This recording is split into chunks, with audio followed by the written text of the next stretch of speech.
L'imitation de Jésus-Christ, livre 1er, chapitre 12. Des avantages de l'adversité.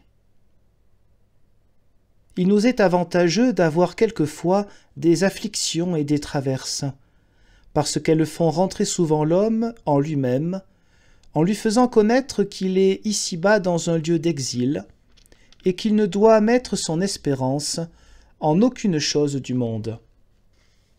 C'est un bien pour nous de trouver quelquefois des gens qui nous contredisent, et que l'on conçoive de nous une opinion mauvaise ou peu favorable, lors même que nos actions et nos intentions sont bonnes. Cela contribue souvent à nous rendre humbles et à nous préserver de la vaine gloire, car, quand les hommes nous méprisent au dehors et ne jugent pas bien de nous, c'est alors que nous sommes plus disposés à chercher Dieu pour témoin de notre conscience. C'est pourquoi l'homme se devrait tellement affermir en Dieu, qu'il ne fût point obligé à chercher si souvent des consolations humaines.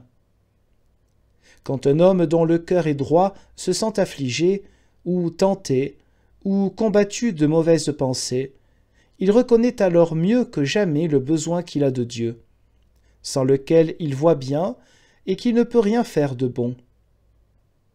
C'est alors qu'il s'attriste, qu'il gémit et qu'il prie, afin d'être délivré des maux qu'il souffre. Alors il s'ennuie de vivre si longtemps, et il souhaite de mourir, afin qu'étant dégagé des liens du corps, il puisse être avec Jésus-Christ. Alors il s'aperçoit qu'il ne peut y avoir en ce monde de parfaite sûreté, ni de paix solide.